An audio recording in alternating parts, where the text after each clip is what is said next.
Hello guys, j'espère que vous allez bien. Bienvenue chez The It's About Everything. Actuellement, vendredi, on avait notre très cher Dawn Richard qui avait parlé et techniquement, aujourd'hui, lundi, elle est supposée parler. On va voir s'il y a du nouveau qu'elle dit. Concernant Oppo, elle avait témoigné contre Didi pour exposer qu'elle était là. Et moi, qu'est-ce que je retiens dans tout ça, c'est à quel point que vous êtes capable d'être présent, de voir un homme violenter sa femme, et puis vous regardez le tout. Vous continuez de travailler avec cet homme-là. Tant que ça vous sert, vous recevez votre paye, vous restez silencieuse, vous dites rien. Vous restez là et vous dites rien. Même pas une plainte anonyme, même pas essayer d'exposer quelque chose, rien du tout. Ok, je peux comprendre qu'elle va me dire que non, mais elle avait peur de Didi et tout ça. Mais il faut se rappeler qu'elle était dans Danity Kane avant le groupe. Et il y avait une de ses collègues dans ce groupe-là, Aubrey O'Day, qui dénonçait Didi. Et jamais elle a pris position pour défendre cette fille-là. Au contraire même, quand Didi a formé son nouveau groupe, elle s'est jointe, elle était contente que Didi l'avait pris pour se joindre au groupe. Parce qu'elle était là pour sa carrière et son money. C'est ça qu'on arrive, que c'est elle comme témoin qui dit... Là, maintenant, je vais dénoncer qu'est-ce qu'il a fait. Il était horrible, il était affreux. Voici qu'est-ce qu'il m'a fait. Let's see. On regarde le tout ensemble. It's about it.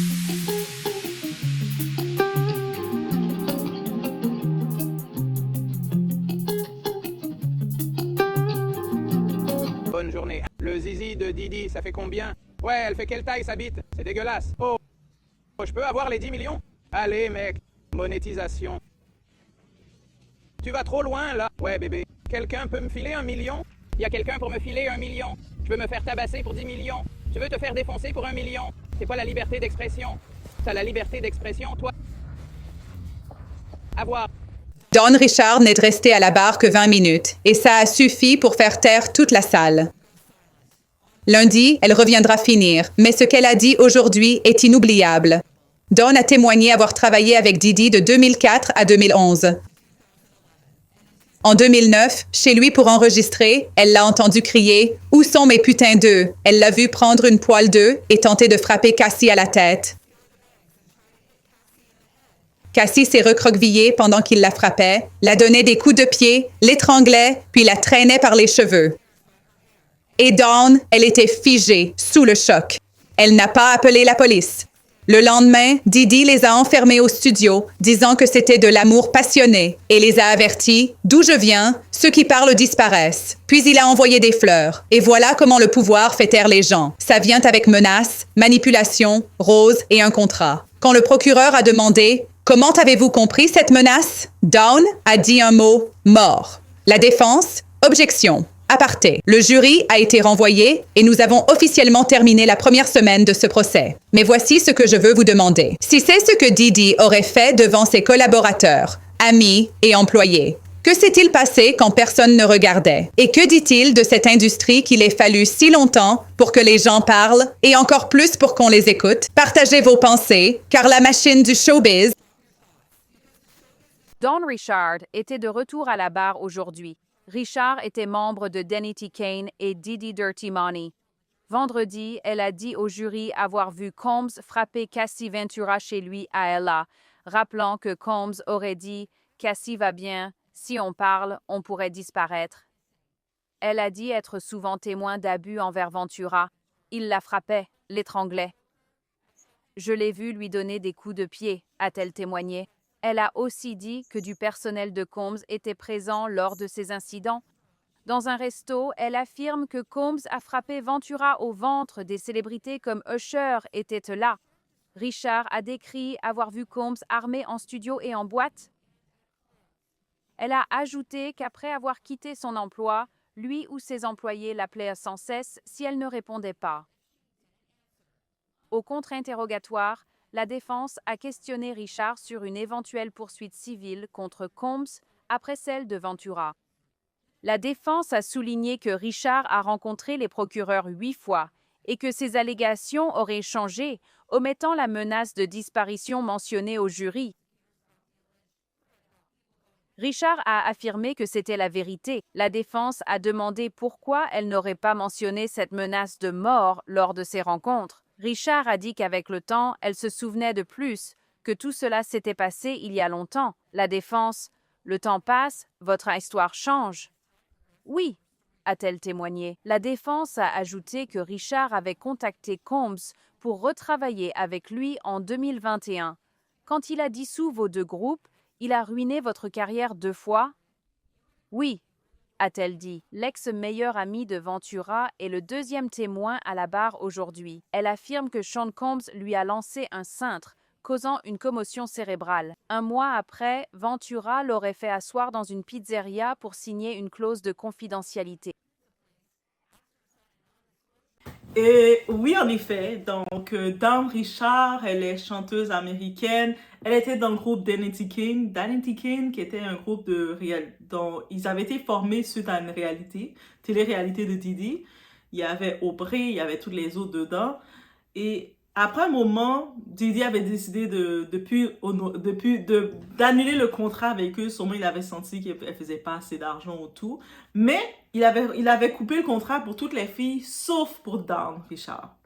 Là, on se demande, connaissant Didi, là, il décide de garder Dawn et puis il retire les autres.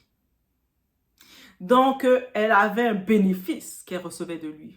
Et pour recevoir un bénéfice de Didi, on peut comprendre qu'il doit avoir un échange de services. Didi semble pas être, on a pu comprendre le personnage de Didi, il semble pas être la personne gentille qui va juste te dire « Ah, mais t'es mignonne, toi, je te donne un bon contrat parce que tu le mérites. » Non. S'il va te donner un bon contrat, c'est parce que tu vas faire un bon travail pour lui. C'est comme ça qu'on a compris Didi. Et déjà dans l'époque de Danity Kane, quand il séparait le groupe parce qu'il n'allait plus renouveler les filles, sauf Dawn Richard, qu'il a gardé, parce qu'on sait qu'elle écrit les paroles, mais moi je pense pas que c'est juste pour son talent qu'elle écrit bien les paroles ou pas. Ça peut être bien de t'avoir, mais je pense que Didi n'a pas de problème de trouver des personnes un peu partout aux États-Unis pour écrire des paroles pour lui, pour chanter avec lui. Il a gardé son contrat, elle, seule, parce qu'elle a été bénéficiaire, il lui avait donné quelque chose, elle bénéficiait du luxe de Didi à cette époque. Et quand il a dit qu'il va former un nouveau groupe qui s'appelle Didi Dirty Money, le nom le dit bien, tu sais, entre le nom de son label qui s'appelle Bad Boy et entre Didi Dirty Money, c'est Didi l'argent sale. Et son nom de groupe, c'est des déclarations qu'il déclarait dans l'univers, lui. Elle est embarquée dedans. Donc, elle connaissait déjà comment il travaillait. Dans le Danity Kane, elle a vu comment il travaillait avec les autres. Elle a vu comment il a traité ses autres collègues. Elle a vu sa collègue Aubrey O'Day qui le dénonçait. Depuis en 2011, 2009 et quelques, Aubrey, là, son regard, elle le dénonce. Elle dit qu'en plus, Aubrey, elle avait fréquenté Didi. Donc, j'imagine qu'elle avait assisté à certaines scènes encore plus freak-off de lui, mais elle le dénonçait. On l'a fait taire rapidement et on l'a dit, elle est folle, elle est folle. Et même au procès, elle va pas pouvoir venir donner son histoire, malheureusement. Et elle, j'aurais voulu entendre son histoire.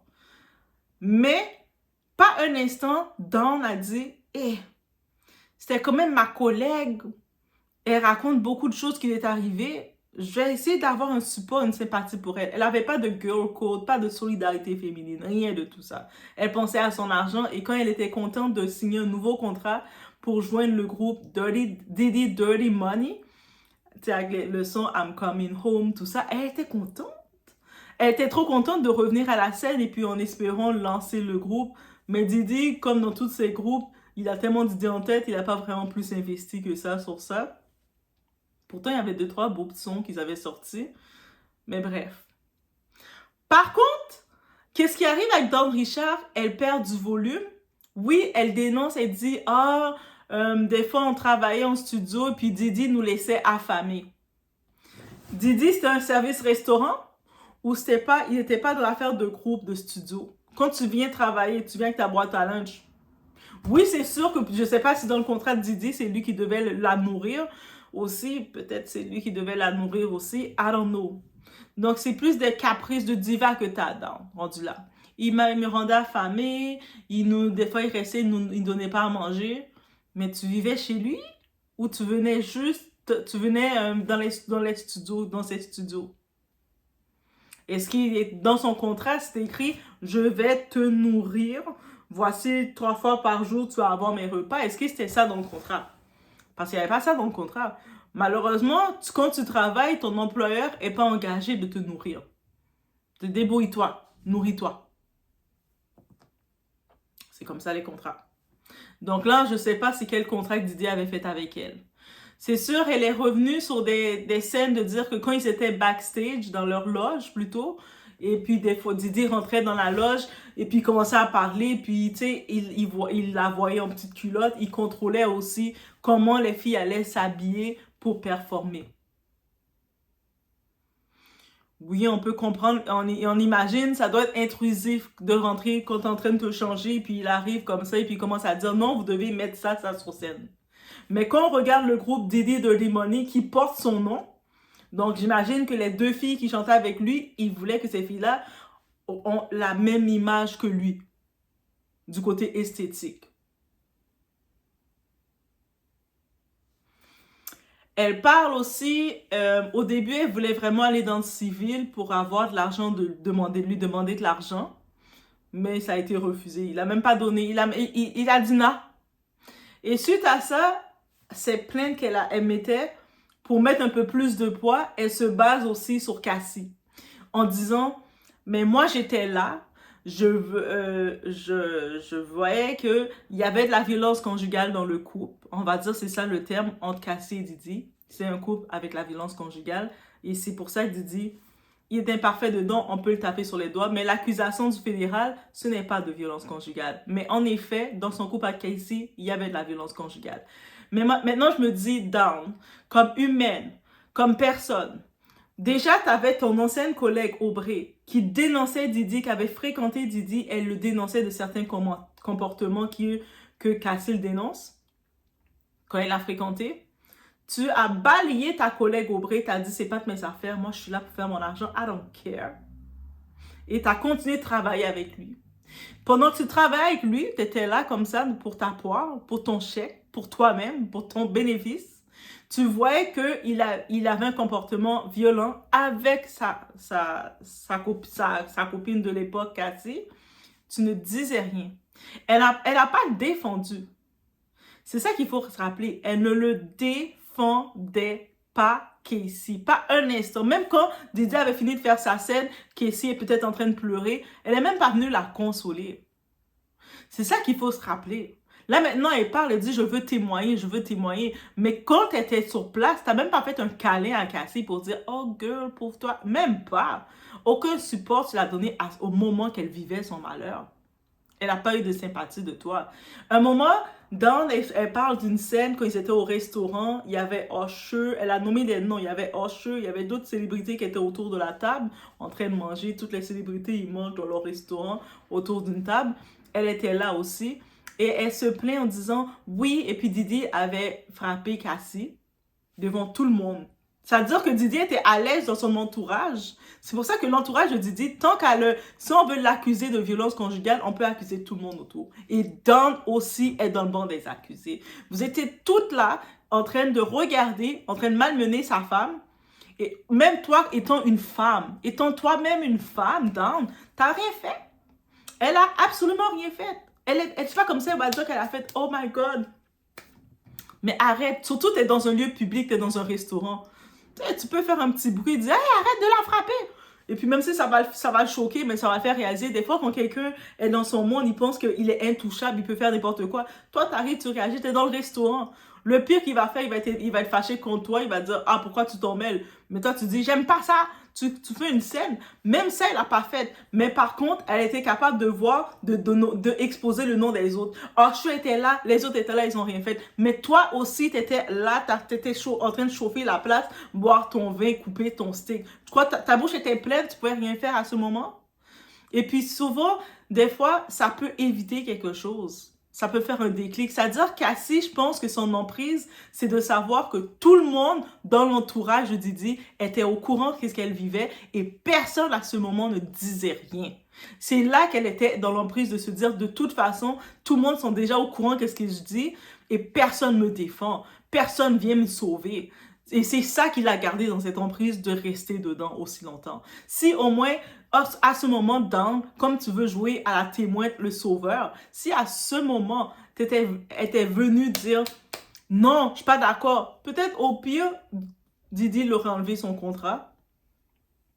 Et là, elle aurait pu faire des émissions à la radio, exposer, dire, là, il m'a enlevé mon contrat parce que j'ai dénoncé des choses qui faisaient pas partie de mes valeurs. Et là, on aurait dit au moins, elle défend quelque chose. Là, tout ce qu'elle défend, Dan, c'est son argent. Et là, maintenant, elle essaie de se mettre derrière Cassie pour essayer d'avoir un petit peu de visibilité, peut-être pour monter sa carrière. Aussi simple que ça. Même là, elle va venir lundi, qu'est-ce qu'elle va dire de plus? Et puis, on se rappelle que toutes les accusations qu'elle essaie de dire que Didi traitait comme ça son groupe, il était comme ci, il était comme ça, elle est tellement que, avec Danity Kane, elle avait aucun lien avec ses collègues, on a pu le voir. Avec le groupe Didi Dirty Money, l'autre fille, Kellyanne Harper, quand elle est venue, elle a contredit tout ce qu'elle a dit. Donc, toutes les plaintes qu'elle disait, ah, il rentrait comme ça dans l'âge, il nous faisait ci, il nous faisait pas manger.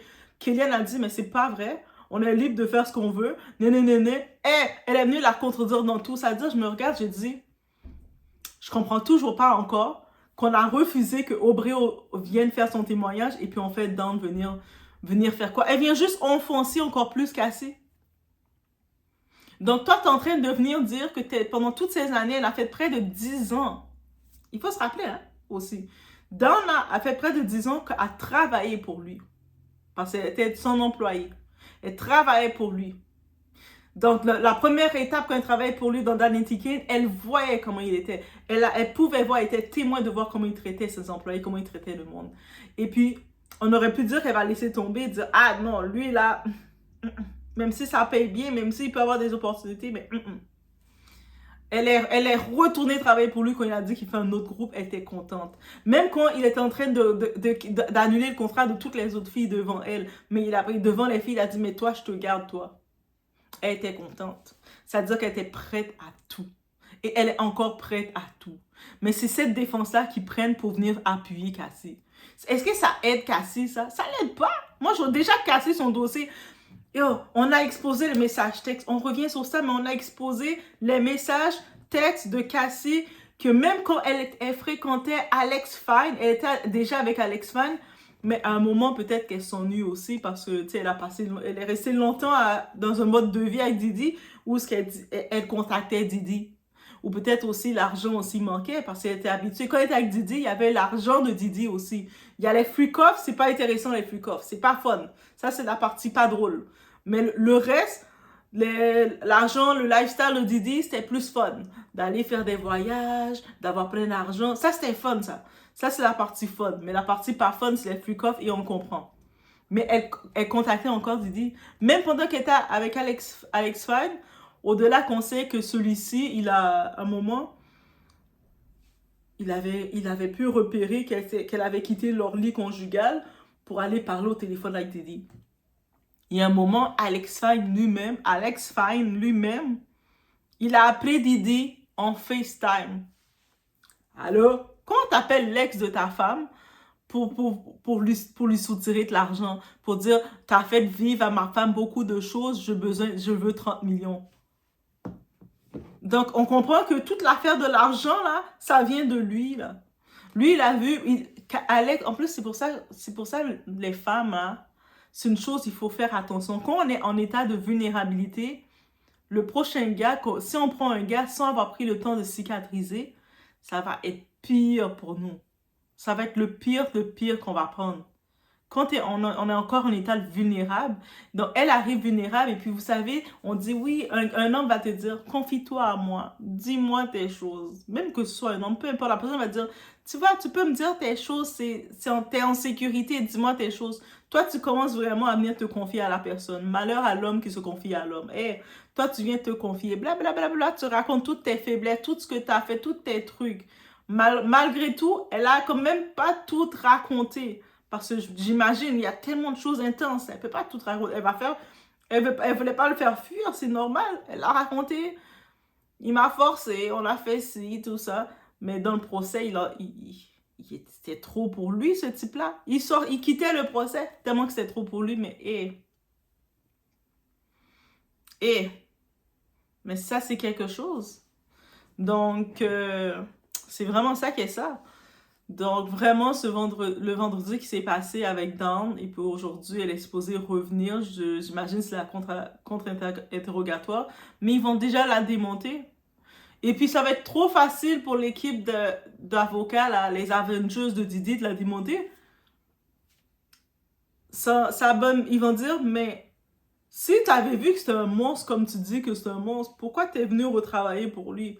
Ah, mais j'avais pas le choix. Mais oui, t'avais le choix. Il t'a pas forcé, t'avais le choix. Tu sais? Mais aussi, elle va dire, et on va dire, mais si t'as vu, et puis déjà, on peut déjà, dans le contre-interrogatoire, ils vont déjà y aller dire, attends, toi, t'as vu un homme malmener comme ça sa femme, et puis t'as pas eu un moment de dire, je vais appeler la police? T'es au restaurant, t'es dans un restaurant, même dans un lieu public, tu le vois qu'il malmène sa femme, il y a plein de monde autour. Personne ne dit rien, tu vois, les hocheux, les je sais trop qui, je sais trop quoi, toutes les vedettes que vous aimez là. Tu vois qu'ils sont en train de rien dire, ils font comme si de rien n'était. Et puis toi, étant une femme, t'as même pas fait un son, faire un hey, calme-toi, j'aime pas ça. Hey, elle aurait juste fait ce son-là, au moins dire j'ai essayé de faire un son et puis il m'a dit de me taire, il m'a dit de dégager. Au moins, elle aurait dit ça, ça aurait tellement été mieux pour elle. Elle aurait dit, moi, j'étais là, mais quand je l'ai vu commencer à la malmener, ben, j'ai commencé à faire du bruit et puis on m'a chassé du restaurant. Je sais pas ce qui s'est passé. Au moins, si juste elle aurait dit ça, on aurait vu qu'elle avait vraiment, comme, ça faisait pas partie de ses valeurs. Mais là, elles s'en foutaient de Cassie, là. Jusqu'à maintenant, elle s'en fout encore de Cassie. Elle est venue pour avoir son moment de gloire aussi. Puis après ça, elle va peut-être nous sortir un livre pour dire je vais vous raconter tout ce que j'ai vu avec Didi. Ils vont tous sortir des livres, là. Préparez-vous. Donc, voici concernant notre très cher ami Dawn Richard. On attend la suite. Laissez-moi savoir qu'est-ce que vous en pensez aussi de tout ça. Et aussi, n'oubliez pas d'ajouter aussi vos updates. Ça va tellement vite en même temps tout ça. N'oubliez pas aussi d'ajouter vos updates. On se retrouve aux prochaines vidéos.